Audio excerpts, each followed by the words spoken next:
زما عزتمن مسلمانانو نن که ما او تا هم د خپل ایمان کاملیت غواړو نو ما او تا به پر خپل شپږ پنځه پوته وجود کې د پیغمبر علیه السلام طریقې راوړو. د پیغمبر علیه السلام د څونه محبوبې طریقې دي، که هغه د کپړو په حوالې سره دي، که هغه د ګیرې په حوالې سره دي، که هغه د یاختو په حوالې سره دي.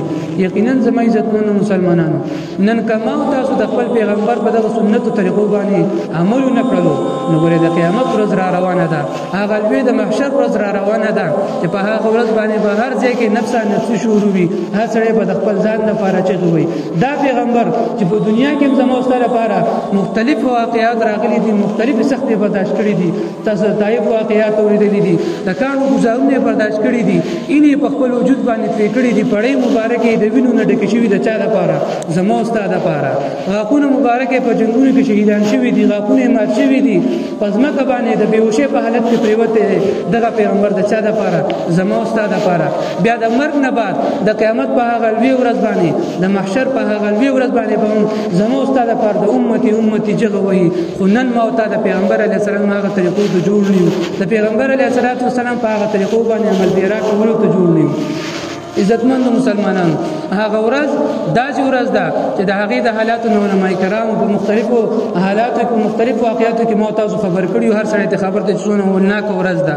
په هغه لوی ورځ باندې به د تندې حالت ته سړی وګوري.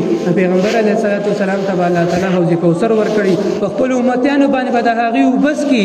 نو که چېرته الله رب العزت ما تاسو ته دا موقع راکړي او ما تاسو نمبر راشي د قیامت په ورځ باندې خپل پیغمبر ته ورمخامخ شو چې د الله حبیبه زه ستا امتي یم، زیر تږی یم، د قیامت دا ورځ ډېره سخته ده، ما له هم د دې حوض کوثر نه لږې اوبه راکړه چې زما دا تنده پرې ماته شي، په ما باندې دا ورځ لږه غونډه کې سپکه شي، په ما باندې دا ورځ لږه اسانه شي.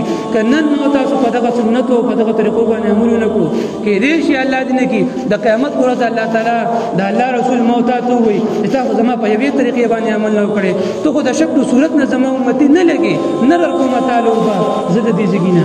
نو تاسو ما ته دا ووایي عزتمندو مسلمانو په هغه ورځ باندې د دغه انسان نه بل بد نصیبه څوک کېدلی شي چې یو انسان د خپل پیغمبر مخ واړی. دا ولې په دنیا کې په سنتو طریقو باندې هغې عمل پیرا شوي نه. عزتمندو مسلمانانو په دنیا کې د سنتو په دې طریقو باندې عمل کول پکار دی. تاسو ما عرض وکړلو هغه که د کپړې په حوالې سرې، که هغه د اخلاقو آداب سرې، که هغه د معاملاتو په حوالې سرې، که هغه د شکل صورت په حوالې سرې.